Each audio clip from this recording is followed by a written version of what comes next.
Pues doy inicio a este coloquio y le voy a ceder la palabra a Juan Álvarez Iglesias, porque verán que en todas estas conversaciones con narradoras y narradores que vamos a desarrollar a lo largo de esta semana y de la próxima serán estudiantes del grado en Lengua Española y su Literatura, del máster también y del doctorado en Mundo Hispánico, quienes nos acompañen en los coloquios y quienes presenten a las autoras y a los autores. Así que sin más le doy la palabra a Juan.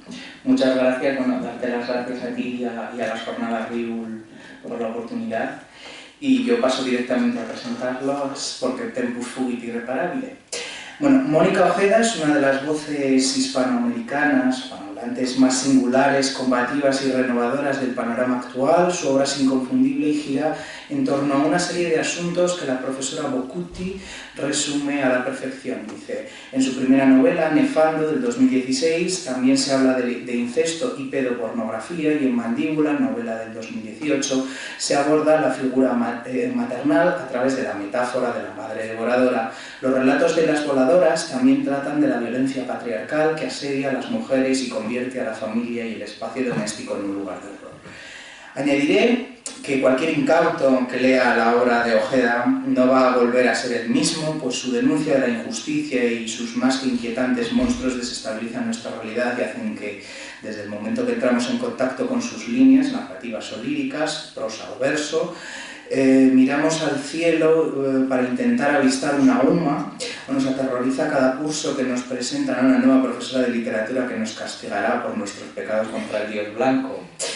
Debo destacar, en fin, de Ojeda su estilo más que reconocible, su prosa es absolutamente única y personalísima, y su universo simbólico es de una enorme coherencia que abarca desde novelas y libros de relatos, los antes citados, a los que habría que añadir la desfiguración de Silva,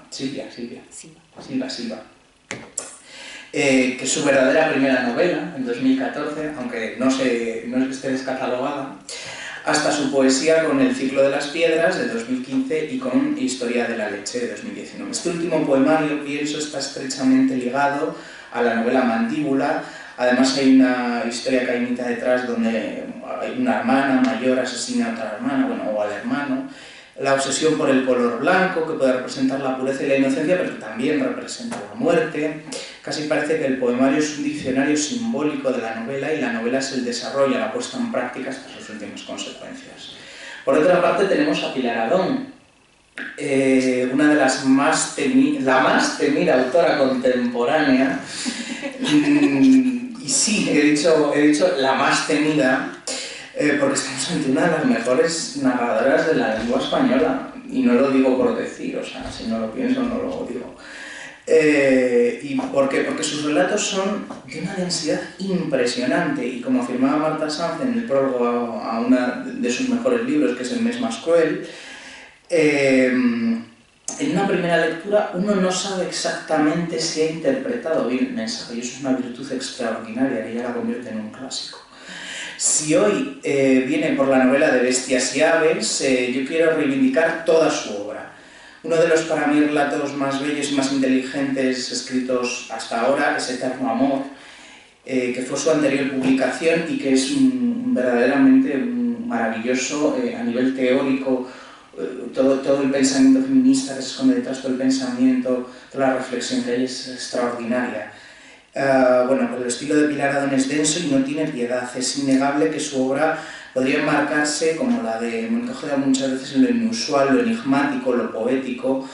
Todos sus relatos dejan tras de sí una bruma de inquietud, algo que se ve desde Viajes Inocentes, desde el 2005, que fue un premio nacional, ¿no? de la crítica, ¿no?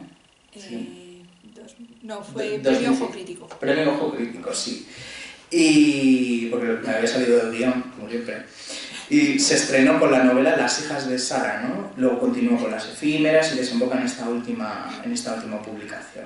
También ha cultivado la poesía, Alimento, Con nubes y animales y fantasmas, De la mano iremos al bosque, La hija del corazón, Mente criminal, Las órdenes, Da dolor.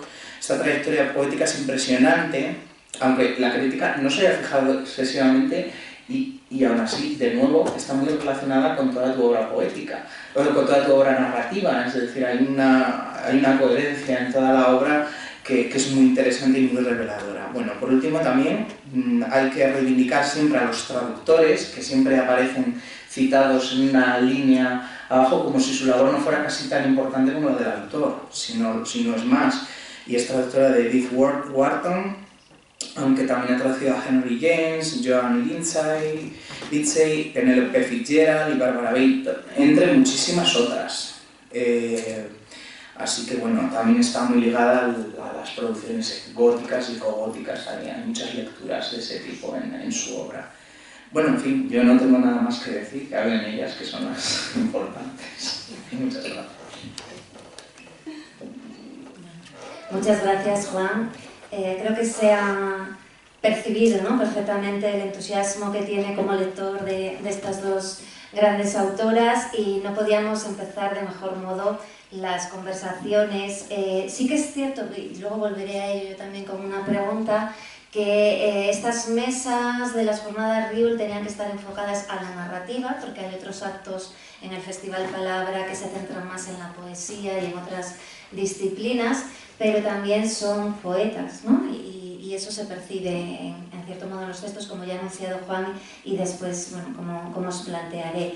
No hay mejor modo de iniciar porque ellas han sido muy premiadas. Yo no voy a anunciar todos los premios, que además encontramos fácilmente ya, ¿no?, en internet cualquier dato en referencia con estos aspectos. Tampoco quito mérito, ni mucho menos, a esos premios, pero me interesa realzar cómo trabajan con la palabra, ya que estamos en el Festival Palabra, ¿no?, esa querencia por la palabra bien trabajada, el cuidado por el lenguaje, sobre todo el ritmo que tiene, ¿no?, en un momento dado la palabra en vuestras ficciones, sean los cuentos, en las novelas. Hoy vamos a hablar del libro de cuentos, sobre todo Las voladoras, de Mónica Ojeda, y de Bestias y aves, es una novela de Pilar Adón, pero ambas han trabajado tanto el cuento como la novela, y podéis hacer referencia, ¿no?, también constante al resto de vuestra obra y de vuestra narrativa.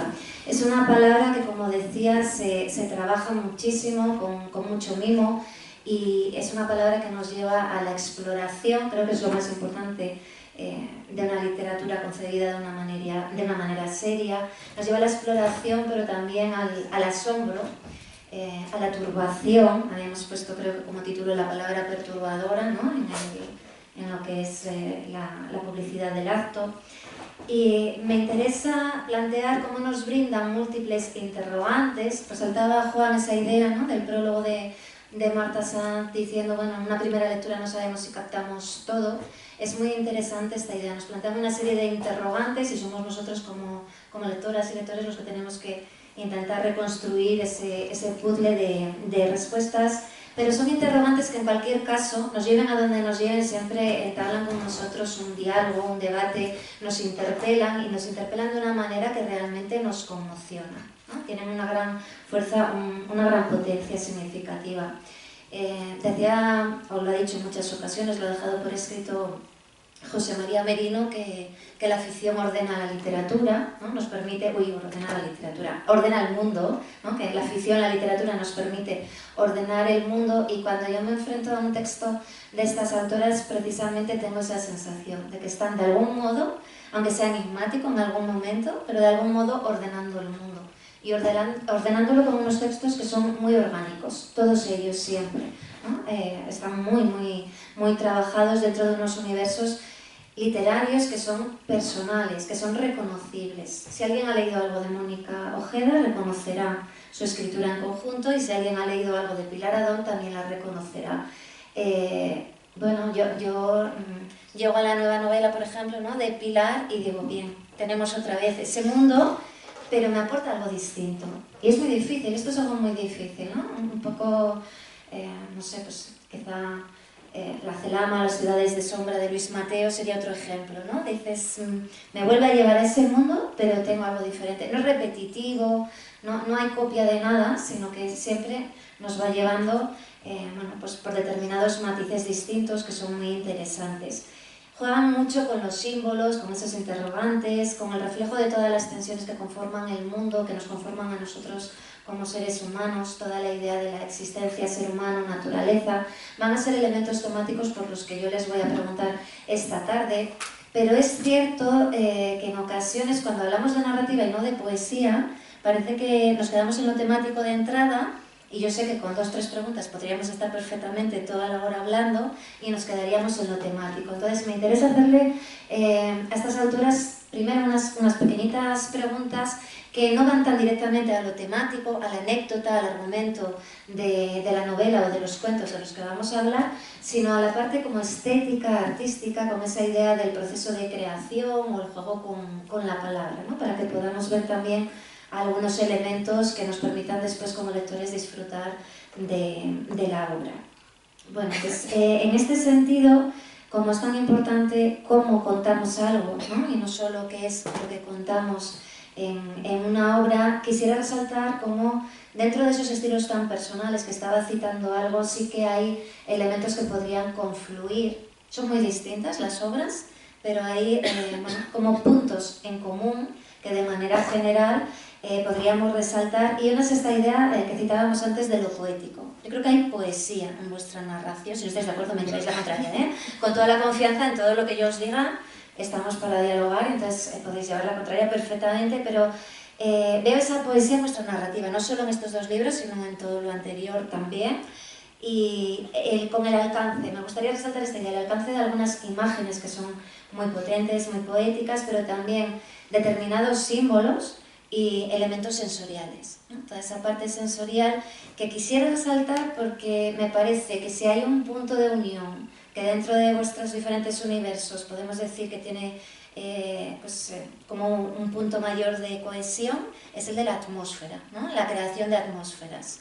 Y quizá esos mundos originales, esos universos totalmente reconocibles vienen siempre de la mano de una atmósfera muy fuerte, ¿no? Entonces, en esta línea, bueno, pues sí que me gustaría resaltar en relación con las atmósferas, preguntar cómo os planteáis ese trabajo, ese proceso de escritura que yo veo tan complicado, ¿no? Con esta creación de atmósferas y esos otros elementos que he ido citando de símbolos, elementos sensoriales. Supongo que hay muchísimas horas, ¿no? De trabajo, de depuración, pero no sé si hay algo también como más visceral o que sale como de manera automática. Me gustaría que nos contaseis un poco vuestra idea en torno a este proceso. Bueno, buenas tardes. Muchas gracias por la invitación, por la presentación, por el texto y muchas gracias a todos por esta tarde estar con nosotras para hablar de literatura, de narrativa, de poesía, de lo que vaya surgiendo. Se han planteado muchos temas, todos muy interesantes, la verdad, y algunos un poco complicados de definir. Y por empezar con lo de las atmósferas, a ver, ahora mismo yo estoy empezando a escribir otra novela, entonces estoy en ese momento de creación, de trabajar el lenguaje, de trabajar la atmósfera, trabajar el ambiente, trabajar la casa, trabajar los personajes, todo de una manera a priori. Yo no sé lo que va a contar Mónica como es su proceso de creación, pero mi proceso es imbuirme absolutamente de ese mundo, meterme completamente en ese mundo, ya os voy a explicar ciertos momentos extraños que se producen a nivel diario, de lo que es la vida diaria, porque yo necesito, como creadora, como escritora, como os digo, meterme, enamorarme de mis personajes, creerme esa historia, creerme esa casa. Todas mis historias están ambientadas en una casa rodeada de mucha naturaleza, en un lugar aislado donde los personajes se meten porque quieren huir, casi siempre de manera voluntaria. Entonces, como estoy ahora mismo en ese proceso, es algo que me pilla muy de cerca y puedo hablar de ello con mucha pasión porque precisamente esta mañana he estado escribiendo, esta mañana he estado en este proceso que os digo de enamoramiento, de internamiento, de creencia en los mundos en los que se desarrollan mis novelas, pero lo que os decía de esta especie de dicotomía, esta especie de bilocación, por decirlo de alguna manera, ¿no? Es extraño porque ahora mismo estoy hablando con vosotros a nivel público de algo tan íntimo y tan intenso como es el proceso de creación. Entonces, yo creo que esto, que a nivel personal vas aprendiendo a sobrellevarlo, a nivel literario es algo que creo que luego se nota. Creo que esa necesidad de vivir, interiorizar, enamorarse, insisto, de los personajes, entrar dentro de lo que es la historia, creo que esa intensidad literaria transformada en palabras, transformada en descripciones, transformada en narrativa, luego creo de alguna manera que el lector las capta. Y creo que las capta hasta tal punto, y esto es algo que me interesa mucho desarrollar y que me interesa mucho como escritora, las capta hasta tal punto que muchas veces los lectores, una vez han leído las obras que he escrito, los cuentos, incluso me pasa con los poemas, me hablan muchísimo de inquietud, y me hablan muchísimo de desazón, y me hablan de que no se sale del libro como se ha entrado, ¿no? Y esto es algo que a mí me parece bien, aunque muchas veces para el lector pueda resultar un poco excesivo.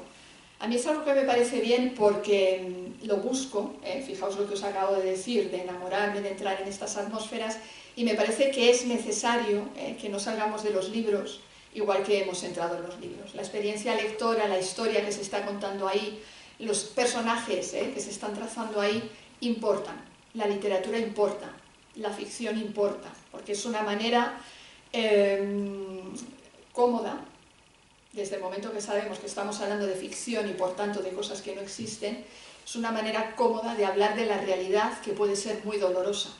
Yo puedo hablar de la pérdida de un ser querido, que es algo muy doloroso, pero en cuanto me lo llevo a la ficción, me lo llevo a un personaje y me lo llevo a un terreno que yo controlo porque yo he creado, puedo hablar de ello con mucha intensidad, pero no me duele.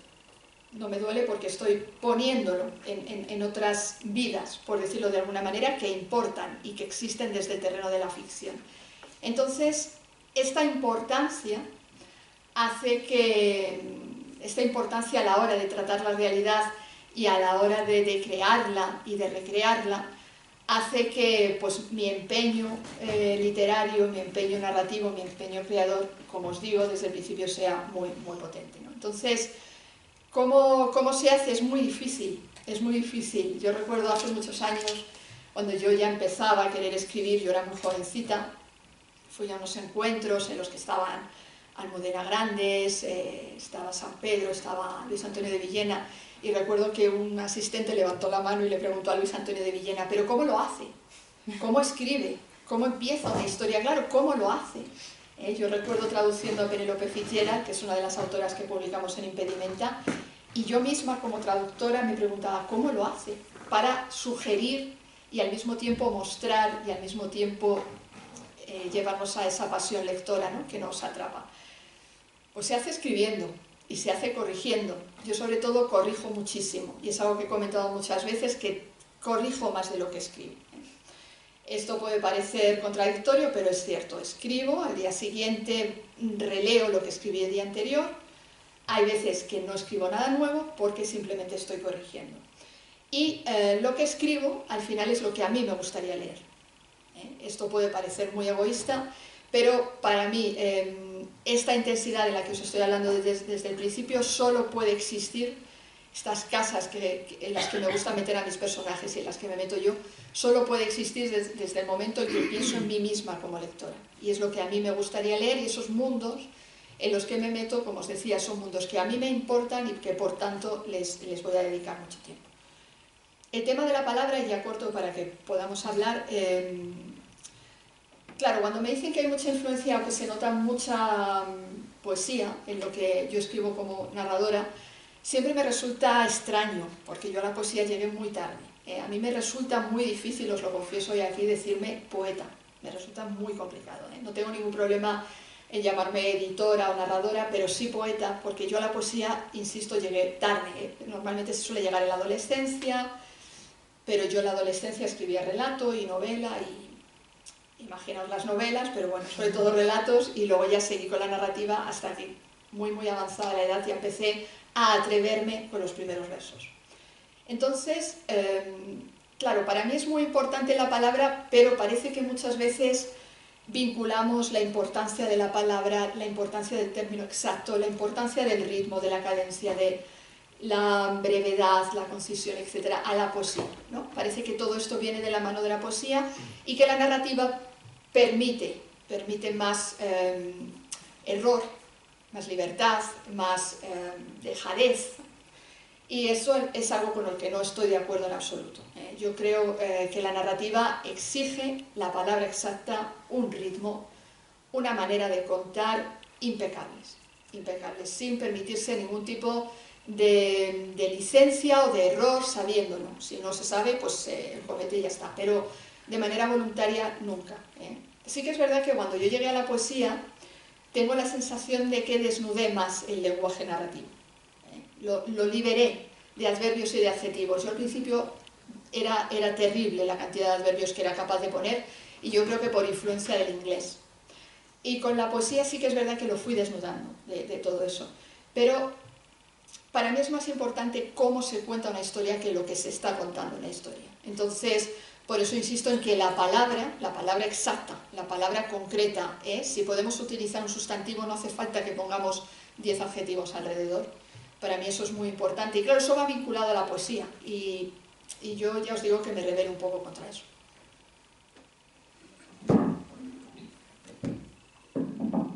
Bueno, eso, muchas gracias a todos. Qué lujo poder escucharte, Pilar. Sí, estaba pensando cómo a veces los procesos de escritura son bastante ritualizables, ¿no? Hay como ritos personales, ¿no?, que ocurren cuando uno está de repente escribiendo algo, ¿no? A mí, por ejemplo, cuando escribí Las Voladoras, este libro de cuentos, yo estaba en la mitad de escribir una novela, que es la que he terminado también, he terminado una novela hace una semana, y llevo escribiéndola desde finales de 2018, y en la mitad de escribir esa novela publiqué un poemario y publiqué ese libro de cuentos. Y ese libro de cuentos está conectado con la novela, aunque es muy diferente, porque no soy capaz de salir, si yo soy una escritora que es incapaz de construir varias atmósferas de libros simultáneamente, ¿no? Para mí es muy potente la vinculación que establezco con una determinada atmósfera, es tan fuerte que toma absolutamente todo de mí, y por lo tanto si escribo varios libros a la vez de una u otra manera, están contaminados con esa atmósfera, desde distintas perspectivas quizás, pero la tienen, ¿no? De hecho, en Las Voladoras hay un cuento que se llama Caninos, que lo hablamos justo hace poco. Caninos es un cuento donde una hija, una niña, bueno, una chica, está durmiendo con la dentadura de su padre que acaba de morir, y hace cosas extrañas con la dentadura de su padre. Se mete a la bañera, se mete a la cama con la dentadura, etcétera, etcétera. Y este cuento lo escribí mientras estaba escribiendo Mandíbula, que es una novela que va también sobre las mordidas y los dientes y tal, ¿no? Y son cuentos diferentes, con personajes, o sea, textos diferentes, con personajes distintos, pero tienen algo en común, como hay algo que se conecta. Entonces, claro, mientras estaba escribiendo Las Voladoras, recuerdo cómo para mí significaba construir esa atmósfera de este libro de cuentos. Y una de las cosas que implicaba ese baile intelectual que uno tiene cuando está creando una atmósfera, que es algo como ejercer una especie de encantamiento, pero aún hacia uno mismo, ¿no? Y digo encantamiento justamente con toda esa fuerza etimológica que tiene la palabra encantamiento, incantatem, ¿no?, que tiene que ver con cantar, con hacer que la palabra cantada entre de una manera musical al cuerpo y por lo tanto lo transforme a través de eso, ¿no?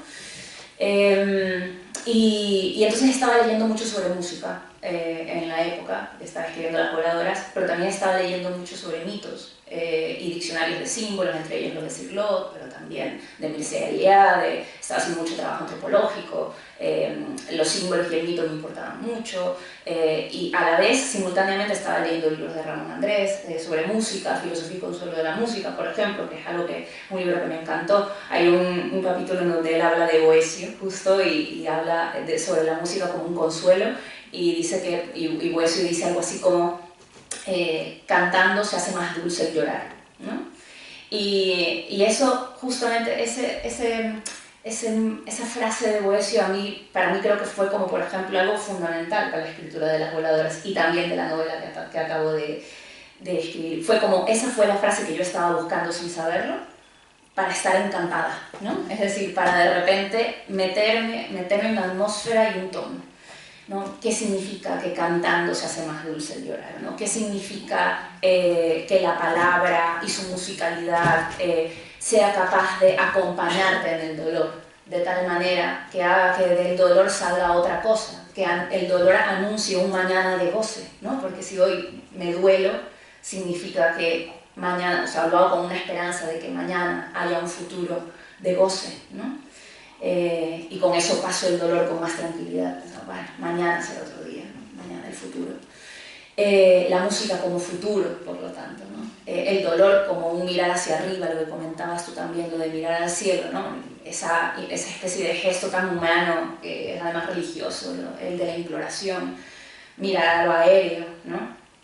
Que también todo eso pues, formaba parte de una atmósfera, ¿no? De la atmósfera para poder escribir un libro que luego tiene una historia, que es una historia, o varias historias en el caso de las voladoras, pero historias que en realidad son como ejercicios de materialización de algo que es invisible en realidad, ¿no? Es decir, ¿cómo cuento sobre el duelo, por ejemplo? ¿Cómo hablo del duelo? Pues para hablar del duelo voy a inventarme esta historia, voy a crear esta historia con este personaje, con esta situación, para hablar de algo que en realidad es universal y que todos vamos a vivir en algún momento de nuestras vidas, que es la pérdida de un ser querido, ¿no? Y mientras pensaba en el duelo y pensaba en la pérdida y en la hostilidad del mundo, todas estas cosas que son temas que atraviesan mi escritura de una u otra manera, pensaba todo el rato en la frase de Boecio como una especie de mantra, ¿no? Cantando se hace más dulce el llorar, cantando se hace más dulce el llorar. Y en todos los poemas que leemos y que a veces nos hacen llorar, pero de belleza, ¿no? Llorar de belleza, ¿no? Que es también una forma muy hermosa de acercarse a la literatura, ¿no? O pensar que algo puede removerte, generarte placer y aún así hacerte llorar. Entonces, claro, esa es la construcción de la atmósfera, ¿no? Es una parte anímica, pero no solo anímica, es parte imaginativa. Y ese es el primer paso para que luego la imaginación se encarne en una escritura. Porque lo primero que yo busco como escritora sí es que mi cuerpo esté trastocado. O sea, sí creo fielmente que la escritura no es una cosa... Es que claro, como vivimos en una cultura occidental, en donde hay una división entre cuerpo y mente, como si fueran cosas totalmente separadas, a veces se piensa en la literatura, y sobre todo en la narrativa, desde este lugar hiper racional, ¿no? Como tienes que decirme algo y únicamente tienes que decirme algo. Y nadie piensa, o no se piensa tanto en la literatura desde ese lugar de tienes que hacerme sentir algo. No se hable tanto de eso como de la música, ¿no? En la música, por ejemplo, la gente no le pide tanto a la música que te diga algo, sino que sensorialmente te gusta o no, ¿no? Y en cambio en un libro si estás pidiendo quiero que me cuente una cosa, quiero que la historia me mantenga, tal. Pues eso es algo que a mí, con lo que no comulgo mucho, obviamente, me interesan mucho los libros que además de contarme algo, me metan en una experiencia sensorial, lo de las atmósferas que estábamos hablando. Y entonces una vez que tú encarnas ese estado anímico, lo que te sale es una escritura trastocada. Y esa escritura trastocada por la emoción es una escritura emocionante o terrorífica o perturbadora o tal, pero porque está trastocada por una emoción. Y eso es algo que creo que fingido sale artificial. O sea, que el cuerpo tiene que estar de una u otra manera sentido o sensible a lo que estás contando para que pueda realmente salir eso. Y luego viene, obviamente, todo el proceso que cuenta Pilar, con el que estoy absolutamente de acuerdo, que es el trabajo de corrección, que es lo que nos hace, yo creo que escritores, porque básicamente cuando uno escribe, eso no es nunca lo que queda, hay un trabajo de afinar, pero ahí hay una cosa también, vinculación entre la escritura y la música, no la composición, lo que implica componer, ¿no? Afinar el instrumento, afinar el sonido, afinar el ritmo, incluso creo que los escritores a veces cuando estamos escribiendo leemos en voz alta, ¿no? Es algo que pasa, no sé si tú lo haces, pero muchos me han dicho que sí, y leer en voz alta lo que estás escribiendo para escuchar de verdad cómo suena, que se parece como un acto brujil también, no es como un acto como también de trabajar con el encantamiento, ¿vale? Tiene que sonar bien, y si no suena bien es que no es, se pierde un poco de la magia o de la clase de efecto que quieres que tenga el texto. Por lo tanto, eso es una muestra también de cómo no solamente nos preocupamos o nos ocupamos del sentido, sino también del sonido, ¿no? Como vinculación con ese sentido.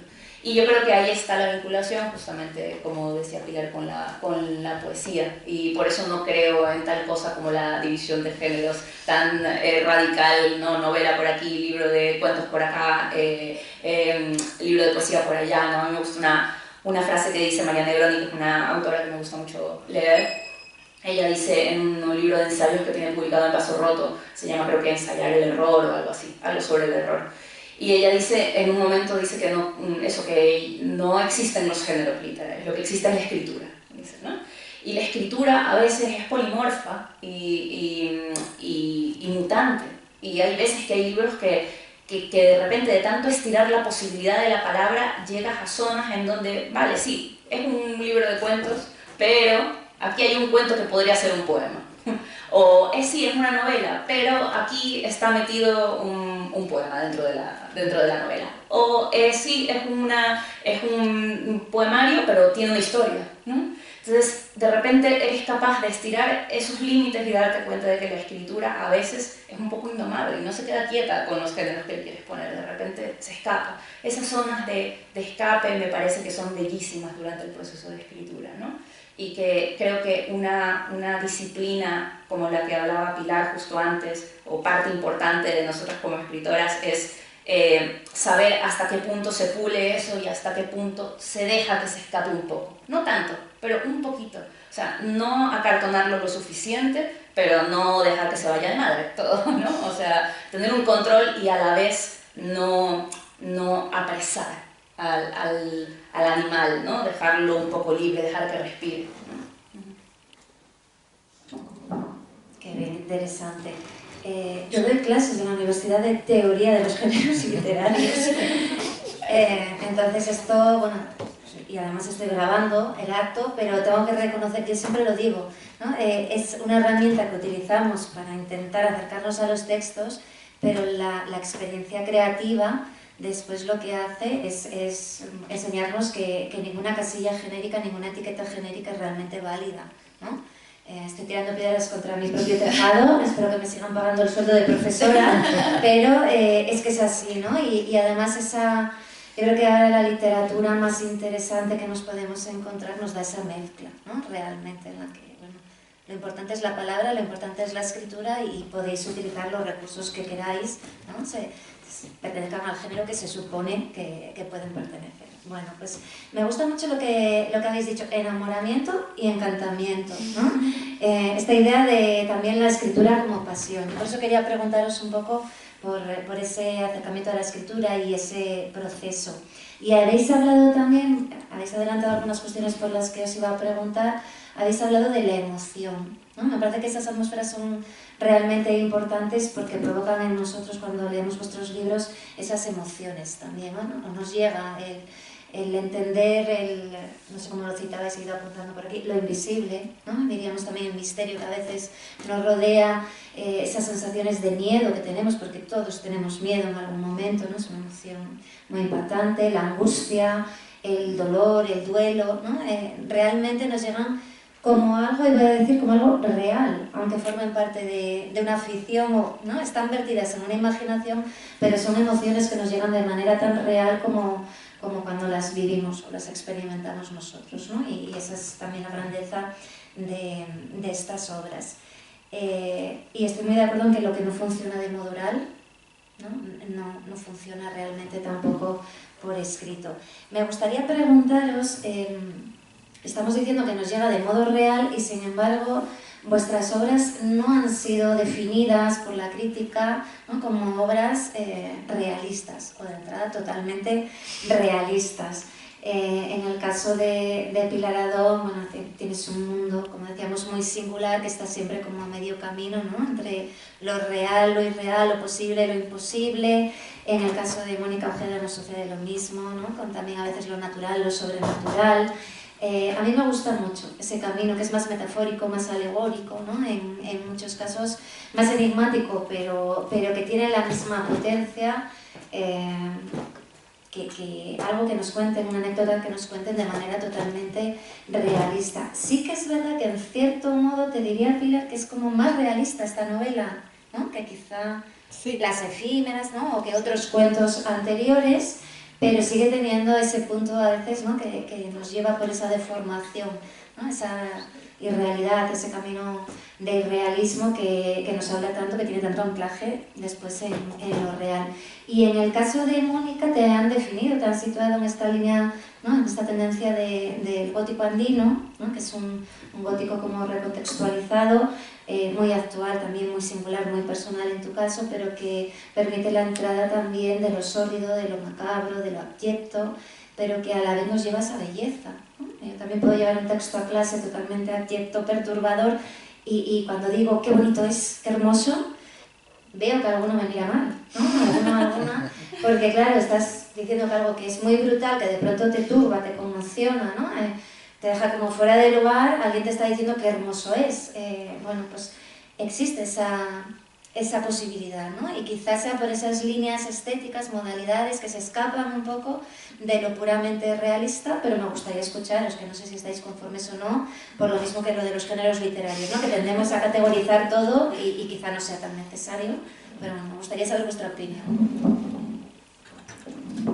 A ver, es que es difícil, es complicado, sí, porque después de escucharnos a las dos, yo creo que os ha quedado más o menos claro que bebemos de una pasión muy similar. Yo leyendo a Mónica tengo la impresión de que efectivamente, a ver, nuestros temas se parecen y al mismo tiempo no. Insisto en que es complicado. Me da la impresión de que las dos bebemos de las mismas fuentes, pero son fuentes distintas. Y me explico. Son fuentes que tienen mucho que ver con lo oral. No tiene nada que ver con lo de leer en voz alta para saber el ritmo y tal, sino la tradición oral, lo que nos han contado. Y cómo lo que nos han contado desde pequeñas, o nosotras hemos creído que nos contaban, o lo que nos gustaría que nos hubieran contado, o lo que nosotras hemos interpretado de lo que nos han contado, ha pasado, ha permeado nuestro mundo real, ahí hablamos de realidad, y ha creado esa irrealidad que luego metemos en nuestra narrativa o en nuestra poesía, ¿no? ¿Qué pasa? Que cuando os digo que son las mismas fuentes pero son distintas, su tradición oral no tiene nada que ver seguramente con mi tradición oral. Son figuras parecidas, porque al final los mitos se tocan, pero tienen distintos nombres, distintas magias, distintos orígenes. Entonces, yo leyéndola muchas veces digo, me encanta su tradición oral, y qué pena que no sea la mía, porque es muy rica. La mía tiene otros símbolos, otra tradición obviamente, pero me da la impresión de que a las dos, no he tenido ocasión de hablar de esto con ella, ahora que nos volvemos las dos juntas en el tren quizá podamos hablar de ello, pero me da la impresión de que las dos fuimos niñas muy atentas y que nos gustaba mucho que nos leyeran cuentos y que nos gustaba mucho que nos contaran historias, además de las historias que podíamos leer nosotras. Yo cuando era pequeña, yo nací en el 71, no había tantos libros pensados para niños.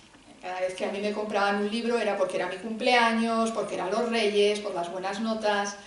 Entonces, y yo aún así era voraz. Yo lo quería leer absolutamente todo y entonces acudía a los libros de mi madre y yo me recuerdo muy pequeña leyendo libros que no eran para mí, obviamente no entendía nada. Yo me recuerdo leyendo Yo Claudio siendo muy pequeña, o Que el cielo la juzgue. Sí. Eran unos libros de una colección que se llamaba Reno, no sé si os acordáis, y tenían Cumbres Borrascosas, tenían Jane Eyre. Y yo como quería leerlo todo, y ya os digo, los cuentos se acababan porque hasta el año siguiente no volvía a ser mi cumpleaños, pues leía lo que pillaba por casa. Pero sí que estaba muy atenta a lo que contaban, lo que contaba mi madre, lo que contaba mi abuela, cuando se juntaban las mujeres en el patio de la casa del pueblo donde vivía mi abuela y donde yo pasé muchas temporadas. Y entre lo que ellas contaban, la manera que tenían de contarlo, cómo cambiaba la historia de un día para otro, cómo cambiaban muchas veces los finales, cómo cambiaban las creencias y las motivaciones, ¿no?, de los personajes, digamos personajes, pero que era gente real. A mí todo eso me llenaba muchísimo y era muy curiosa y estaba siempre atenta, ¿no? Y también lo que contaban los hombres. No tenía absolutamente nada que ver lo que contaban los hombres con lo que contaban las mujeres y no tenía nada que ver cuando unos estaban en presencia de otros. Cuando yo era pequeña era muy observadora y aquello me fascinaba. Entonces, a mí me da la impresión de que las dos éramos muy curiosas. Y eso al final ha ido haciendo que el mundo real, el realismo del que yo podría haber hablado, de una niña de la transición, nacida en el 71, últimos coletazos de la dictadura, el inicio de la democracia. Yo recuerdo, esto es una bobada, pero yo recuerdo reuniones en mi casa de mi padre, que era de comisiones obreras, y esa sensación como de clandestinidad, ¿no? Cuando el famoso golpe de Estado de esconde los libros, todo eso era puro realismo. Yo podía haber hablado de eso, porque lo viví y lo recuerdo como si me hubiera pasado ayer. el miedo de mi madre, que recuerdo que le llamó un amigo sindicalista y le dijo, esconde los topos, y mi madre, ¿qué hago con los topos? ¿Dónde meto los topos? Entonces, esa sensación de miedo, yo podía haberla narrado y haber hecho una escritura realista, reflejo de mi época y reflejo de la época que he ido viviendo más adelante, pero lo que hice fue llevarme ese miedo, llevarme esa sensación de clandestinidad, esa sensación de atmósferas cargadas, de cigarrillos, de whiskies, todas estas cosas, a casas aisladas en la naturaleza y de gente que quiere huir. ¿Por qué? Porque al final mi manera de enamorarme de los personajes es llevándomelos a ese otro universo en el que hay cosas que no deberían estar ahí. Ese no debería estar ahí es la clave para mí. Es la clave de lo misterioso, la clave del encantamiento, la clave del enamoramiento. Y me llevo, insisto, el miedo, lo de no debería estar ahí esconde las cosas, y el afán de esconderse también y de que no me encuentren y no me hagan daño, me lo llevo a un terreno que me resulta mucho más seductor porque el otro ya lo he vivido y el otro ya sé lo que sucede. Y a mí el realismo no me enamora. Me enamora esta interpretación de lo real, insisto, llevado a lo literario. Y como la ficción nos está hablando de lo real también, pero con otros códigos. Otra manera que para mí es más dulce, más llevadero. Os hablaba de la pérdida. Si yo tengo que describir la pérdida de mi padre, no la describo. Me hace demasiado daño. Pero sí que puedo ser valiente con otros personajes y otros ambientes. Yo no me caracterizo por ser una persona valiente. Soy bastante pusilánime y soy bastante indecisa. Pero soy muy valiente en la narrativa. Es el único campo en el que creo que soy una persona valiente. Y eso hace que mi vocación sea la de estar todo el día con libros. Todo el día. Yo soy editora, soy traductora, soy escritora, soy poeta. Porque es donde me siento realmente una persona valiente. Insisto en este término, ¿no? Entonces, de ahí que mis temas sean esos y lo sigan siendo, porque en cuanto termino una novela y empiezo la siguiente, noto que ahí está mi hogar. Ahí noto el hogar en el que me siento acogida y me siento protegida.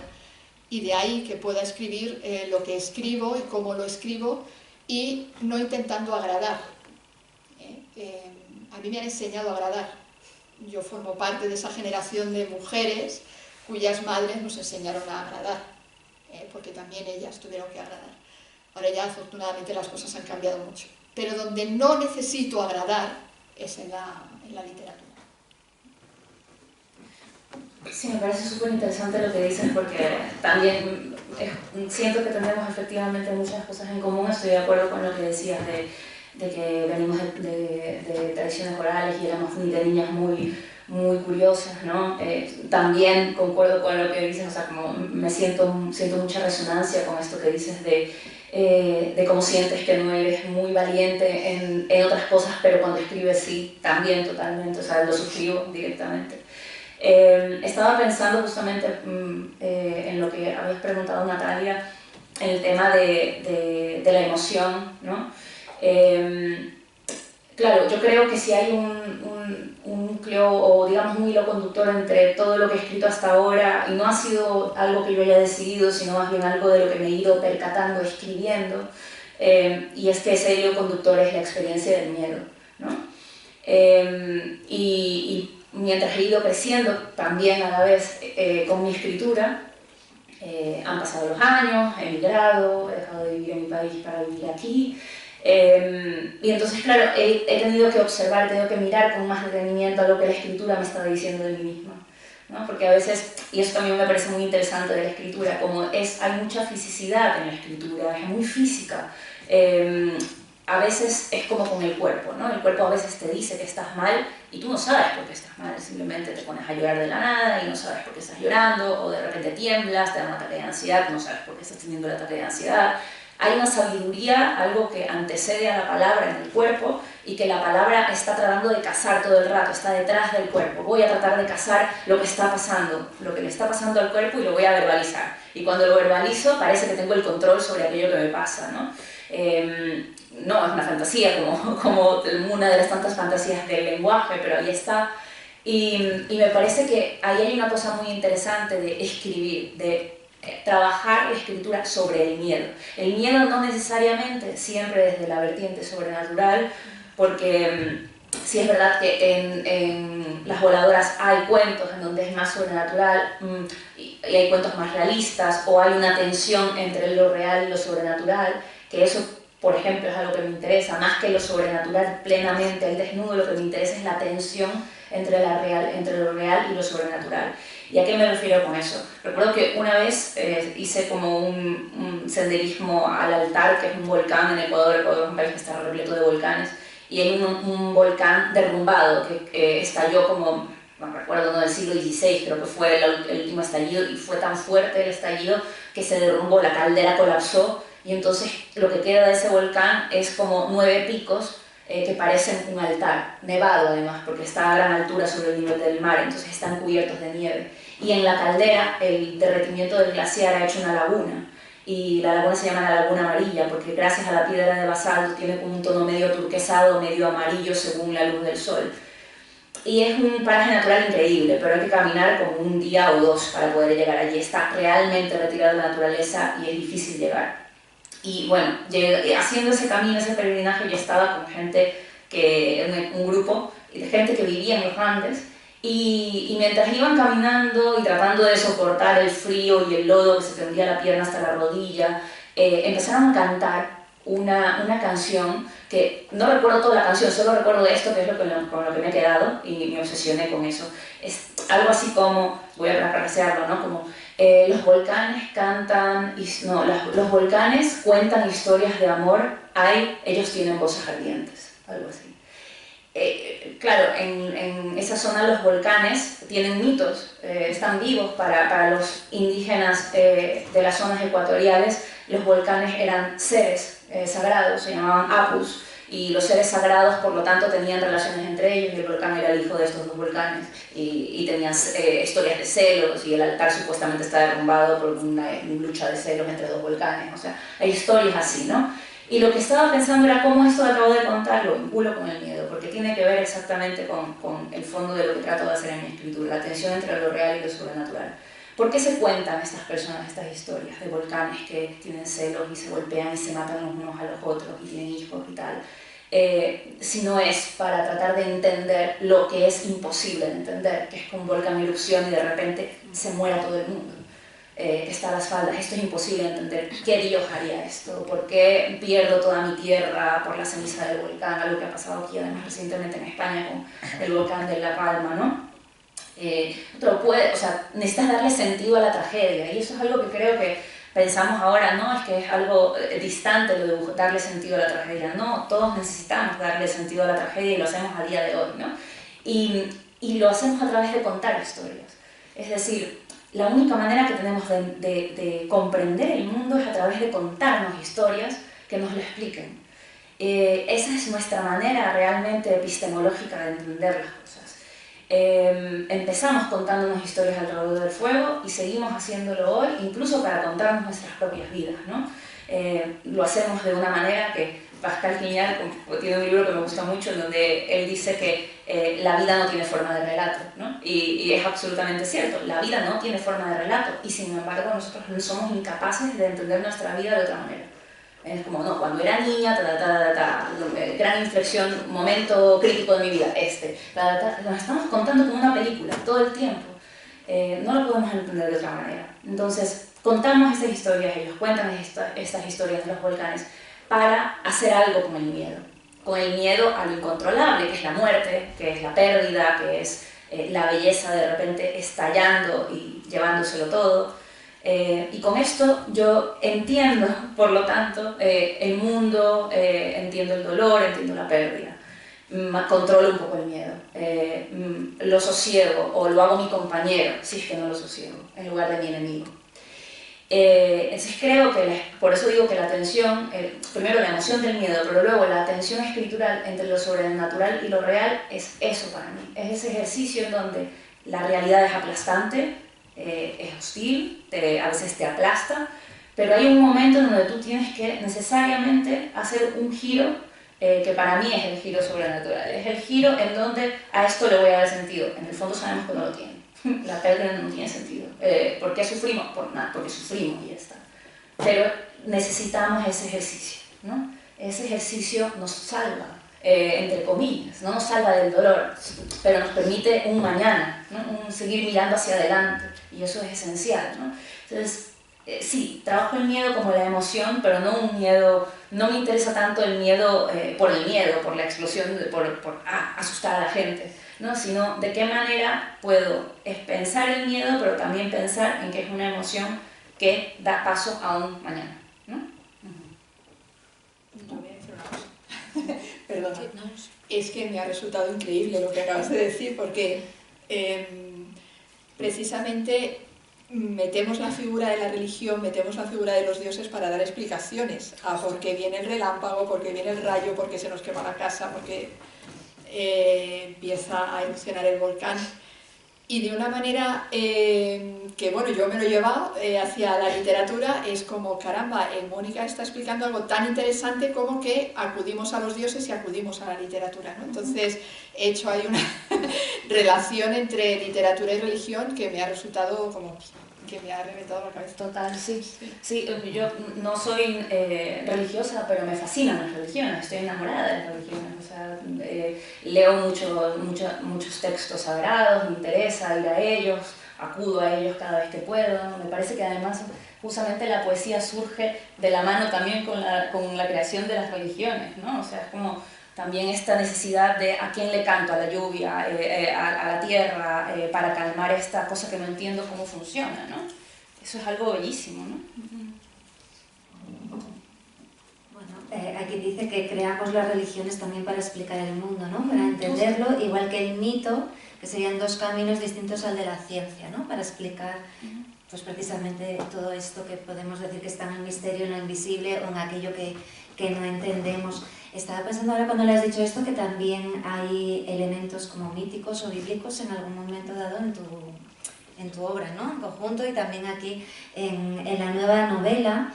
Y Mónica, en su explicación de esta idea de la emoción del miedo y el recurrir también al mito, ya has puesto de manifiesto algo que, bueno, iba a plantear como pregunta, pero lo voy a dar por hecho para poder preguntaros un poco todo lo que quería. Como ya lo has adelantado, está esa idea de no solo el hilo conductor en toda tu obra con esa expresión del miedo, ¿no?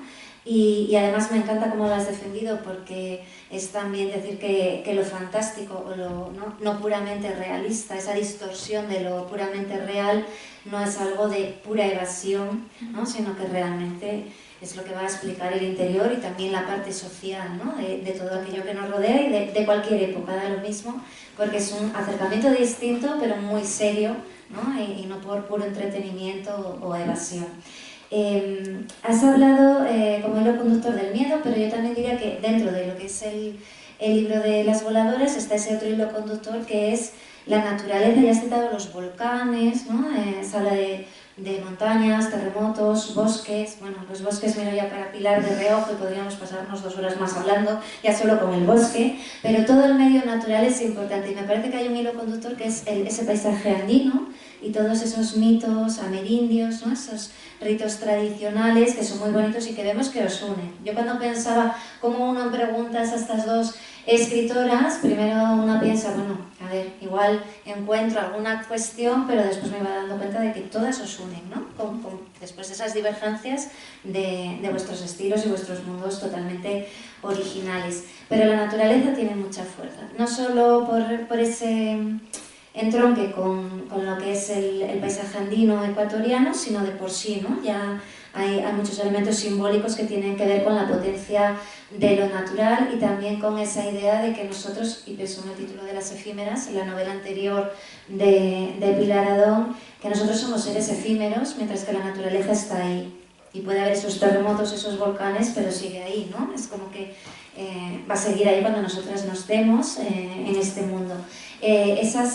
También un hilo temático, la naturaleza, muy fuerte en la prosa de Pilar Adón, y Quizá yo pienso en la naturaleza de Mónica como más telúrica y con toda esa línea mística también, ¿no?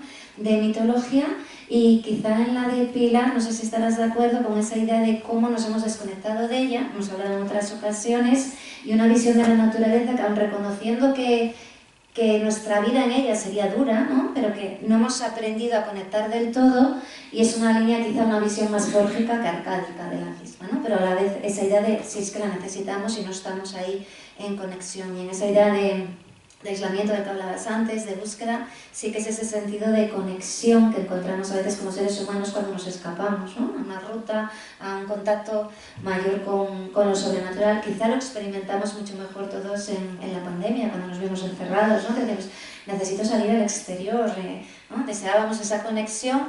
Aquí ya nos daba igual, yo creo, que fuese ciudad o que fuese medio natural, porque lo que queríamos era el espacio exterior. Pero es cierto que la naturaleza es como que nos da, ¿no? Como que nos sana hasta cierto punto. Entonces, bueno, quería resaltar estas cuestiones y si queréis habláis de ello, pero lo voy a poner en contraste, ese medio natural, con la casa que citaste ya antes y que está muy presente también en la narrativa de Mónica.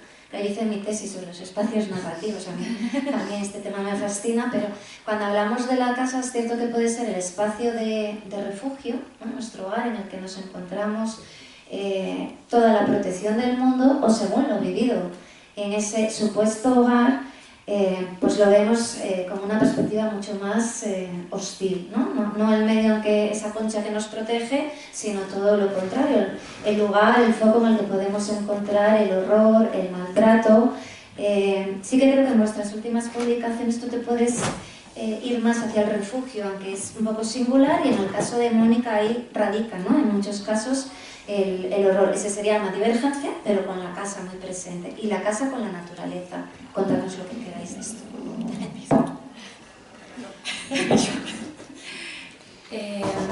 Bueno, hay un poeta ecuatoriano que a mí me gusta muchísimo, que además fue el primer poeta que me hizo llorar leyendo un poema, o sea que esto es importante. Se llama Efraín Jara Drogo, y escribió un poema extenso que se llama Sollozo por Pedro Jara, y es un poemario que escribió cuando su hijo se suicidó. Y claro, yo recuerdo la primera vez que lo leí, y recuerdo que ahí sí que viví la experiencia de sentir otra vez el tema del encantamiento, porque dije, yo a este señor no lo conozco, es de otra generación, además ya está muerto, nunca lo conocí, era un señor de otra generación, de Cuenca, yo soy de Guayaquil, los aquel de la sierra, yo de la costa, no tengo hijos, así que no sé lo que es la pérdida de un hijo, y sin embargo me hizo llorar como si la experiencia yo supiera que era, y no. Y eso siempre es algo que lo recuerdo y que me turba, porque cada vez que releo ese poema largo, me pasa lo mismo, lloro, o sea, y lo leo una vez al año, así que una vez al año como mínimo lloro, y no es cierto, lloro más, pero como mínimo me hace llorar, y eso me parece como, guau, ojalá hacer algo así en la literatura, no es que les quiera hacer llorar, pero ojalá tener esa capacidad, ¿no? Qué tremendo.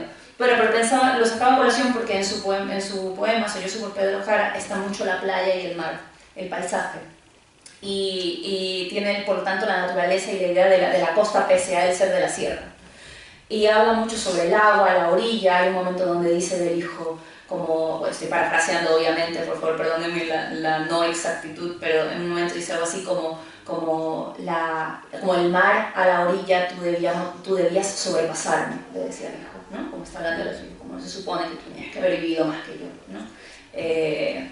Y luego le dice algo así como delicada espina de erizo, una cosa así, es muy bello. Y con él fue que aprendí justamente de qué manera el cuerpo es territorio y de qué manera, por lo tanto, el paisaje, de cierta manera, te crea un modo de pensar, pero también un modo de sentir. Y lo leí hace poco también, lo noté en una novela de Federico Falco que se llama Los Llanos, que está publicada en Anagrama. Si no se la han leído, la recomiendo mucho porque es bellísima. Es una historia de una ruptura amorosa y de cómo alguien se va a vivir a los llanos de Argentina a tratar de, pues, pasar el duelo de esa ruptura. En un lugar donde no hay montañas y pura llanura, calor, y no ves un horizonte infinito, ¿no? Que nunca se acaba. Y hay una reflexión muy interesante en esa novela sobre la diferencia entre pasar un dolor en un lugar entre montañas y pasarlo en la llanura, ¿no? Cómo la mente se te adecua a esto que estás viendo constantemente, ¿no? Ese horizonte infinito, cómo sería en cambio vivirlo entre montañas, y me pareció brillante, muy interesante la manera en la que lo trabaja. Entonces eso, pienso en que a veces no somos conscientes de ellos, pero el paisaje del lugar donde vivimos, sea cual sea este paisaje, ya sea plenamente citadino, lleno de edificios y tal, o sea uno en donde convive la urbe con lo natural, etcétera, etcétera, cómo realmente, no solamente ya que nos da un estado de ánimo, sino que forja nuestra manera de pensar, nuestros ritmos, ¿no? Entonces esa cosa a mí me interesa mucho, ¿no? Y pensar de qué manera, ¿no?, en ese paisaje está encarnado también esa experiencia que estaba hablando del miedo, de qué manera se cuentan distintos territorios, el miedo que tiene determinado país o determinado territorio histórico, ¿no?, que además tiene que ver con la historia de esa geografía. Como qué es lo que te cuenta el Chimborazo en Ecuador, que no es lo mismo que te va a contar un volcán de La Palma, ¿no? Entonces tienen historias distintas y por lo tanto tienen miedos distintos, históricos de la población. Entonces eso allí es una forma de hacer que la naturaleza sea algo vivo, no sea únicamente algo que está allí para ser observado por el sujeto que es la persona que escribe. La naturaleza como sujeto también, ¿no? Además que es una visión, conectándolo con la tradición con la que yo trabajo, que es la de Ecuador y toda la convergencia de tradiciones orales que hay allí, que hay pues, tradiciones afro, pero también indígenas, pero también occidentales, etcétera, es una mezcolanza allí tremenda. Entonces esa mezcla allí en mi territorio, por ejemplo, implica un vínculo con lo sagrado y con las cosas que son sagradas y que no son objetos a ser observados, ¿no? Por ejemplo, en quichua, que es la lengua de los indígenas en Ecuador, runa significa ente o ser. Entonces, esto es una runa como yo soy una runa. O sea, no hay una diferencia entre el perro y yo. Somos seres. También el objeto, el árbol es una runa, pero también es runa, podría serlo un libro, ¿no?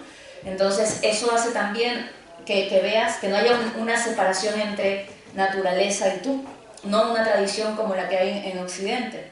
Y algo interesante, por ejemplo, que yo creo que es una herida de la que emana toda mi escritura, y creo que sí que mi escritura emana de una herida, o de varias. Pero bueno, esta particularmente es la herida de la separación con la naturaleza, porque claro, yo tengo en mí esa mezcolanza que te digo, por una parte la mezcolanza indígena, la mezcolanza afro, la mezcolanza occidentalizada, y veo en mi parte amerindia, en mi parte indígena, ¿no?, de la tradición de mi país, veo que no hay esa separación entre la naturaleza y en cambio yo ya sí la tengo, o la he tenido y en mi escritura trato de no tenerla. Entonces, como que trato de que la escritura haga algo, en la escritura ser otra que no termino de ser porque ya soy este sujeto mestizo y conflictivo, ¿no?, en donde convergen en mí cosas que a veces son opuestas. Pero en la escritura trato de ir a un lugar que me gustaría, en el que me gustaría habitar con una especie de nostalgia por algo que en realidad no está perdido, lo he perdido yo, pero otras personas en mi país lo viven de otra manera, ¿no? De hecho, en Ecuador fue la primera constitución, ya no me acuerdo si fue la del 2010 o la del 2011, bueno, no me acuerdo, la primera constitución en el mundo que puso la naturaleza como sujeto de derechos, un poco siguiendo el discurso indígena del país, aunque luego esto no es cierto, luego en Ecuador hay un proceso de extractivismo tremendo, pero se tomó el discurso indígena para poner en la Carta Magna que la naturaleza es sujeto de derechos. Y luego lo que digo, ¿no?, la contradicción de que luego haya tanta minería, extractivismo de petróleo en un territorio que dice que la naturaleza es sujeto de derechos, ¿no? Entonces, bueno, en la escritura tratar de que sea sujeto de derechos la naturaleza también y que piense, que sea algo vivo, ¿no? Y que se convierta en símbolo, ¿no? Además, sí, como justo. También en el caso de Pilar, como el agua, ¿no? En los dos casos. Sí, qué interesante es.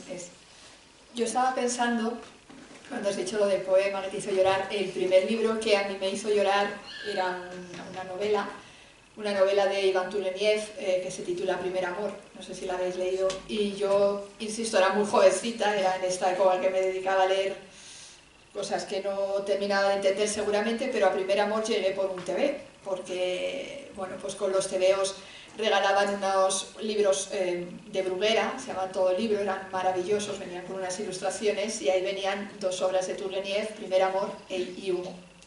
Y leí Primer Amor y recuerdo que me hizo llorar muchísimo por belleza, porque es una narración, os la recomiendo absolutamente, es una novela muy breve, es la belleza hecha palabra, hecha historia y hecha literatura. Y yo recuerdo que eso, puedo parecer un poco pedante, pero siendo tan niña a mí me hizo llorar eso, esa historia. Y ahí empecé a tener, creo, es difícil fijar, normalmente ficcionamos nuestra propia historia, como decía antes Mónica, pero creo que ese tipo de naturaleza, la naturaleza que yo leí en ese libro, o la naturaleza, como os decía antes, que yo cogí ciertos vicios lingüísticos derivados de las obras traducidas y luego ya cuando empecé a leer en inglés los adverbios y todas estas cosas, la naturaleza que yo imaginaba idílica.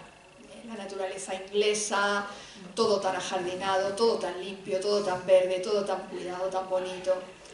Y esto era absolutamente opuesto a la naturaleza que yo conocía, que era la naturaleza del pueblo en el que yo os decía antes que he pasado tantas temporadas, era el pueblo de mis padres, era un pueblo que no tenía, la casa donde yo vivía, que era la casa de mi abuela, no tenía absolutamente nada de casa rural. Los leños no estaban puestos en una cesta de mimbre, si queríamos leños para la lumbre habría que ir a cogerlos. Yo recuerdo a mi abuela cargando taramas, siendo ya bien mayor, tarama es una palabra que me encanta, y ella iba arrastrando las taramas, había que hacer la leña, o sea, había que cortarla, había que preparar la lumbre, había luego que recoger las cenizas. Quienes de vosotros haya estado frente a una lumbre en estas casas que solo tienen la lumbre y luego no tienen calefacción alrededor, sabe que te achicharras de frente y luego te retiras un poco y ya te hielas. Y esa era la ruralidad que yo conocía, el campo que yo conocía era el campo al que se iba mi padre a cazar. Mi padre salía por las mañanas, la veda se abre el 12 de octubre y el 12 de octubre es mi cumpleaños, yo nací el 12 de octubre, por eso me llamo Pilar. Y yo recuerdo que mi padre siempre se levantaba muy temprano, se ponía la canana, se iba de caza y venía cuando venía, y si la comida de celebración del cumpleaños de la niña ya había sucedido, pues se la había perdido. Y entonces mi padre venía con la canana, con los conejos, colgando. Y luego pues el conejo había que trabajarlo, desollarlo, cortarlo y recuerdo que mi madre siempre se quejaba porque saltaba la sangre a los azulejos. Todas estas cosas eran la naturaleza que yo conocía. Era la naturaleza en la que en invierno hacía frío, en verano hacía calor. Ahora es todo muy diferente, pero esa era algo absolutamente contrapuesto a lo literario, a lo que yo leía sobre, ya os digo, pues Virginia Woolf o esta novela rusa maravillosa o esa naturaleza que yo veía literaturizada y que me daba tantísima envidia. Y ahí tuve un conflicto importante a nivel biográfico y a nivel literario, porque yo me oponía a todo lo que hacía mi padre. Yo me licencié en Derecho, luego me especialicé en Derecho Medioambiental, porque quería salvar la naturaleza, salvar las ballenas, todas estas cosas. Y tenía un conflicto importante, esa manera de estar en la naturaleza, extraer los frutos de la naturaleza, irse de caza, tratar a los animales como herramientas. Tenía ahí un conflicto muy importante y en algunas ocasiones fui bastante absurda. Llegó un momento en que me di cuenta de que la naturaleza que yo conocía, mi verdad, no era la verdad de Virginia Woolf. Virginia Woolf hablaba de su naturaleza, de su verdad, o como lo que podía hacer Turgeniev. La verdad de la que yo quería hablar en literatura era muy otra, era muy distinta. Y fue, y ahí sí que tengo que reconocerlo, mediante la poesía, como yo empecé a hablar de esa naturaleza que yo conocía y empecé en un poemario que se titula La hija del cazador. Ahí empecé a hablar de mi vinculación con mi padre, de esos conflictos, y empecé a hablar, insisto, de esa naturaleza que no me gusta adjetivar, pero que si tuviera que adjetivar de alguna manera, para mí entonces era hostil, era desagradable, era incómoda, era antipática. Yo formo parte de, bueno, pues soy como heredera de una generación, ya os contaba antes un poco, mis padres en los años 60, a finales de los 60, 68, 69, dejaron el pueblo y se fueron a la ciudad. concretamente a Madrid, pero obviamente no al centro de Madrid porque era imposible, no había dinero, y entonces se quedaron en el extrarradio, en el sur de Madrid, que además les venía muy bien por la Nacional 5 para volver a su pueblo. Y claro, yo en la ciudad había ascensor, había calefacción, abrías el grifo, salía el agua. Entonces volver a este pueblo donde no había baño para hacer nuestras cosas, teníamos que saltar una cerca, irnos a la parcela de enfrente, etc. Se daban todos estos enfrentamientos de los que os hablo. Hasta que, insisto, llegué a comprender que mi historia era esa, que la historia literaturizada que yo me había contado a mí misma era una falacia, no era cierta, y que no estaba hablando de mi verdad. Estaba hablando de una verdad hecha literatura a medida de una ficción que no existía y que no tenía sentido. No fue fácil, pero a partir de ese momento empecé a tratar esa naturaleza de la que ahora hablo. Y es una naturaleza a la que no idealizo, insisto, no se trata de una casa rural, no se trata de un terreno ajardinado, pero es una naturaleza con la que he llegado a, ¿cómo decir?, a establecer cierta coherencia. Y es una naturaleza que ahora amo profundamente. Entre otras cosas porque es una naturaleza que vinculo con mi padre, que vinculo a la figura vital de mi padre. Cuando yo estaba escribiendo esa novela de Bestias y Aves, mi padre se me fue. Y me cuesta todavía, yo trato con palabras, pero todavía me cuesta pronunciar el verbo, ¿no? Entonces, tuve que dejar de escribirla. No podía porque veía absurdo estar escribiendo una novela de ficción, que como os decía antes, vinculo tanto con la realidad.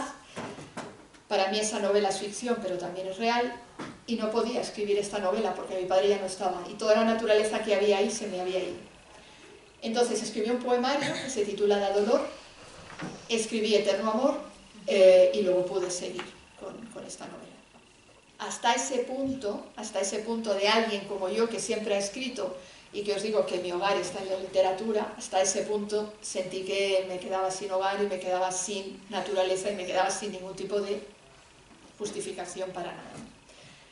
Ahora, en esta novela de la que os hablaba y que estoy escribiendo ahora, vuelve a estar otra vez la naturaleza, es imposible que no esté, me he propuesto seriamente que no estuviera, pero no lo consigo, y vuelve a estar otra vez. Y además nos has adelantado que está la casa también en la siguiente novela, así que volvemos a tener tu mundo realmente, y bueno, los lectores estaremos encantados por ello. Se nos va el tiempo, muy rápidamente una última pregunta, entonces voy a intentar plantearos muchos elementos, o por lo menos dejarlos aquí en el aire para que quien lea a estas autoras pues se pueda fijar en ellos. Ya habéis puesto como de manifiesto la importancia que tiene la mujer, sin que os haya preguntado, ¿no? Por ello, también la mirada de la niña. Hay mujeres mayores, jovencitas, pero también hay niñas, ¿no? Y la perspectiva infantil a la hora de relatar, yo creo que es también esa voz, fíjense en ellas, que nos da como esa otra perspectiva distinta de la realidad, una mirada a otra, ¿no?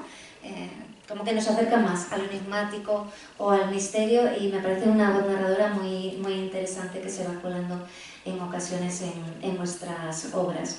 Pero también esa idea del retrato de la violencia, voy intentando resumir muchas cosas, los apegos, las hermanas, fíjense en las hermanas, la maternidad, ¿no? La figura también de las madres y la importancia de la mujer, mujeres en comunidad, que viven en comunidades un tanto extrañas, ¿no? Que tampoco llegan a ser, nos dan otras reglas de la sociedad, tienen sus reglas propias, sus rituales propios, pero tampoco encontramos siempre en esas comunidades, ¿no? Una utopía posible, ¿no? que nos salve de esta sociedad que hemos creado. Eso en el caso de Pilar Edón, comunidades apartadas de la civilización con otras reglas. En el caso de Mónica Adón nos vamos encontrando también con otra mirada no convencional a nuestro mundo, que nos enfrenta a la violencia cotidiana, sobre todo, ¿no? Violencias con cuerpos, nos vamos a encontrar decapitados, ¿no? Mutilados, desmembrados, la idea de la sangre, las secreciones, ¿no? La idea de la sexualidad también, la agresión, la violencia machista. Bueno, son elementos que nos contraponen y pueden leerlas también pensando en estas ideas a la mujer y todo lo que significa la mujer, que yo creo que es mucho, en relación a veces con la entrada del hombre, pero con la entrada del hombre yo diría que en un 98% como amenaza. ¿no? Como una irrupción que genera algo de hostilidad o de amenaza, y si las leen o las han leído lo entenderán. También en ese retrato de idea de la violencia, ¿no? que también asociamos al miedo. Una violencia quizá más dura, en el caso, ¿no? más explícita en el caso de Mónica Adón, pero también con cierta claustrofobia, angustia que viven los personajes en esos duelos. En el caso, dije Mónica Adón. Sí, esto dos veces ya, madre mía. Pero bueno, nos han unido ahora un personaje. Esta es la llama que una novela, Mónica Adón, firmada por Mónica Adón. Pues más explícita la vida, y en el caso de Mónica, y más vinculada a la angustia, ¿no? A diversas inquietudes en el caso de Pilar. Bueno, así estamos a estas horas de la tarde, no pasa nada. Pero me gustaría realzar la vinculación también con la figura del monstruo, que sé que os gusta y que las dos defendéis, y que aquí en León hemos trabajado mucho también desde la universidad. Pero veo a Juan muy nervioso, y él ha hecho la presentación, y sé que tenía una pregunta que puede estar vinculada a toda esta línea, ¿no? También de la violencia, lo sexual. Entonces lo voy a dejar a él que cierre, y ya viendo cómo estoy, además de uniendo nombres con apellidos de una manera totalmente discordante, va a cerrar Juan esta conversación. Vale. Yo voy a preguntar a Pilar y a Mónica, no a Pilar, a Mónica. Bueno, descendido ya, vamos a la violencia. Ambas, bueno, voy a darle, porque sí. Ambas compartís una denuncia de la violencia, como hemos dicho, de marcado tinte sexual. Me interesó mucho porque es la que sigue lo que han vivido las mujeres y lo que viven y probablemente sigan viviendo. Y lo abordáis desde el cuerpo femenino, no teniendo en cuenta ni la clase social, es decir, tratando las diferentes clases sociales, las diferentes edades, lo cual es muy interesante. Por ejemplo, Pilar tiene obras como cuentos como Noli Me Tangere, que sabemos de su autobiografismo por un libro maravilloso que editó Marta Sanz en Sexto Piso, que es Tsunami, miradas feministas. Y luego también está Las ramas no son perfectas, que este es de un libro anterior, el que comentábamos de 2005, de Viajes inocentes. Y Mónica, por tu parte, tiene relatos como Sangre coagulada, o uno que casi nadie habla de él, o por lo menos no yo, que es Soroche, pero que como violencia, por su realismo, es brutal. Entonces, a mí me interesa un tema un poquito más extraliterario, que es hasta qué punto creéis en la eficacia de la denuncia de esa violencia. Y a lo que es, ¿puede vuestra literatura y puede la literatura en general cambiar el mundo? Así, para cerrar bien. La que va a responder es Mónica Adón. No, Mónica. Exacto.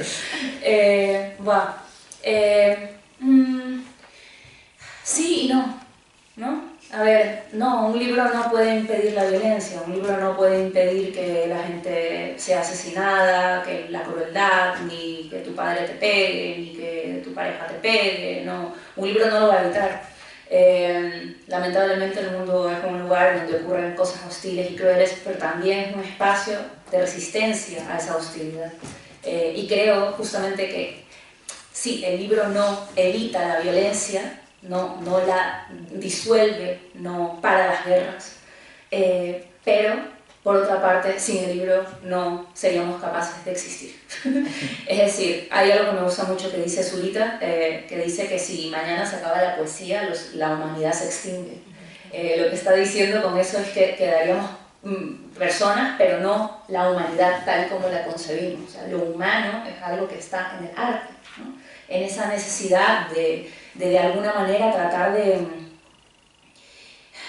de sublimar esa violencia que nos compone, que además no solamente está afuera, no solamente es foránea, la violencia también está en nosotros, todos somos violentos y tenemos esa parte dentro de nosotros. Y claro, tratamos de llenarnos de ternura y tratamos de que la ternura y la dulzura tengan más espacio que esa parte de violencia dentro de nosotros, pero eso es una lucha de todos los días.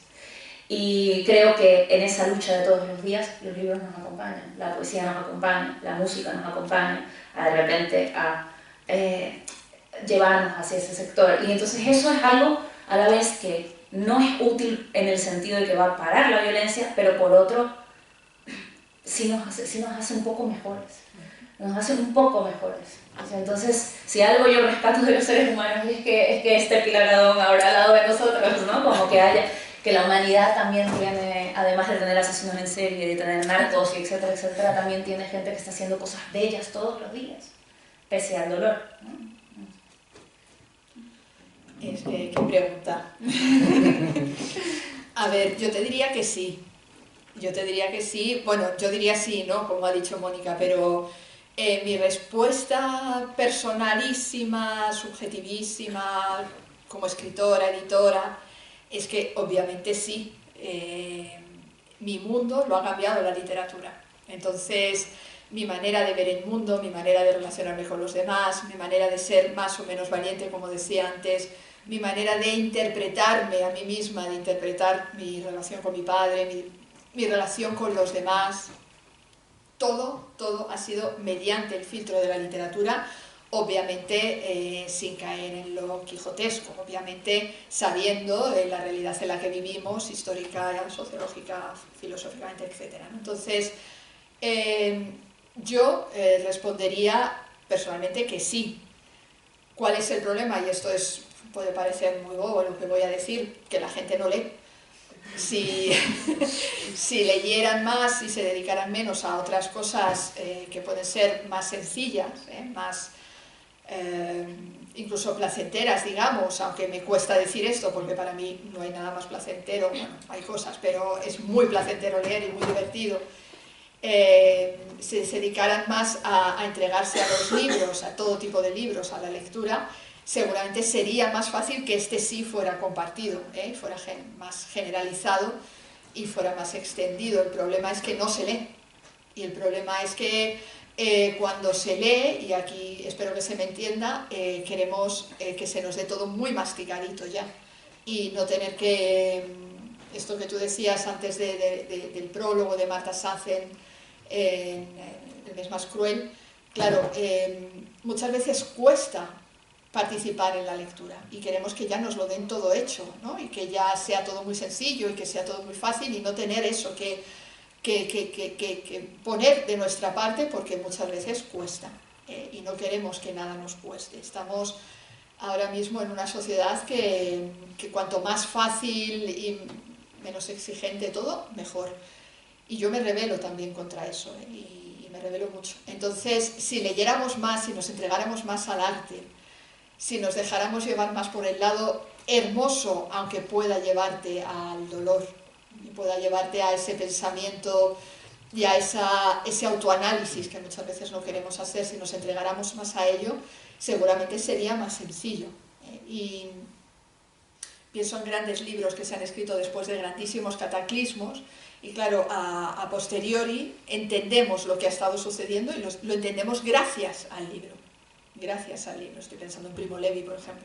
Entonces, todo esto es esencial, es muy importante, y por eso os lo decía al principio, la literatura es muy importante. No es solo que también es divertido. Es un divertimento, es algo que nos gusta, es algo a lo que nos entregamos porque nos agrada muchísimo, pero es importante. La manera de transmitir el pensamiento humano mediante representaciones artísticas es una manera de comunicarnos, es una manera muy importante de mostrarles a los demás lo que en realidad estamos todos sintiendo. Entonces, me estoy enredando para decir que sí, desde el punto de vista sí. Ay, sí. No sé si da tiempo a un apunte justo a lo que es que escuchando a Pilar se me vino a la mente un ensayo de Rorty en donde analiza un poco Lolita, también 1984 de George Orwell, y hay un momento donde analiza Lolita para decir que los buenos lectores de Lolita de Nabokov son lectores que están atentos a la crueldad de Humbert, ¿no? Que están atentos, que no la pasan, porque hay señas en el libro de esa crueldad. Estaba pensando en lo que tú decías, como también yo creo que los libros nos ayudan a ampliar nuestra empatía en un mundo cada vez menos empático y justamente más lleno de diversas crueldades, además cotidianas, ¿no? Y esa sensibilidad que te puede, esa posibilidad de ampliar una frontera mental y psicológica, creo que es algo que está justamente en los libros, también es algo, ¿no? Conectado con lo que decías justo. El libro del que tú hablabas, fíjate, de Tsunami, con edición de Marta Sanz, ese libro ya salió hace unos años y es curioso ahora mismo, para que veamos la influencia y cómo, centrándonos en un único volumen, en un libro, podemos ver también cómo socialmente las cosas van cambiando. Cuando salió ese libro, hubo todo tipo de comentarios y muy pocos favorables. Recuerdo un comentario en concreto que me parece que se hizo en El País, que venía a ser un señor que decía: pobre de las parejas que vivan con estas mujeres. Tal cual, porque nos habíamos atrevido a decir, a contar experiencias más o menos traumáticas que nos habían pasado en juventud o en la vida, con violencia de género, con abusos, presiones de todo tipo, etc. Entonces, claro, de repente éramos todo mujeres que nos atrevíamos a hablar de esto antes del Me Too y hubo comentarios de ese tipo que yo quiero pensar, no sé qué pensaréis, que a día de hoy nadie se habría atrevido a decir algo así. Pobres de los hombres que vivan con estas mujeres. Entonces, esto sucedió y no lo sé, oye, no me equivoco, pero un libro de repente hace como de hito para ver cómo creo que han evolucionado un poco las cosas a lo largo de estos años. Ya has escuchado el revuelo cuando has dicho que crees que no todavía, ¿no? Que ahora no habría... bueno, sigue ¿no? No vamos a entrar tampoco en grandes debates, pero esa idea de que en el momento en que contamos algo de cómo nos hemos sentido, somos conflictivas, protestonas, quejicas y nos tienen que explicar cómo es la realidad. Yo creo que eso sigue, ¿no? Y también en el discurso público a veces hay voces que siguen así con mucho atrevimiento en esa línea, ¿no? Lo vemos también en la parte institucionalizada de la sociedad. Por fortuna, bueno, esperemos que no haya grandes retrocesos, sino avances en esa línea, pero creo que es muy interesante que os reunierais y que hablaseis, y es un poco esa idea, ¿no? Lo que nos hace humanos es esto también, o lo que nos salva. Hablamos de muchas ideas vinculadas a distopía, ¿no? A grandes desastres que parece que nos amenazan, y lo que nos puede salvar como humanidad, al fin y al cabo habéis dicho que también puede ser ese pensamiento simbólico que nos da la filosofía, el arte, ¿no? Que es lo que nos puede sostener como seres humanos en una sociedad que a veces está demasiado deshumanizada. Entonces os agradezco que hayáis cerrado de esta manera tan hermosa. Os agradezco que os hayáis prestado esta conversación, porque yo sé que no es la típica, que nos habéis hablado directamente de los argumentos de vuestras obras, de vuestra novela, ¿no? y vuestro libro de cuentos último, pero me alegra que lo hayáis hecho, porque yo creo que también así, ¿no? Los posibles lectores pueden conectar después muy bien con la otra parte argumental. Y en cuanto a la lectura, pues defenderemos siempre que quizás no es tan sencillo como otra actividad, pero que cuando entras en ella y te encuentras con incluso lo que no entiendes, al final es un gran regalo, ¿no? Y el esfuerzo merece la pena. Entonces, bueno, pues seguiremos por esta vía en las siguientes jornadas, en estos próximos días. Muchísimas gracias por lo que hacéis.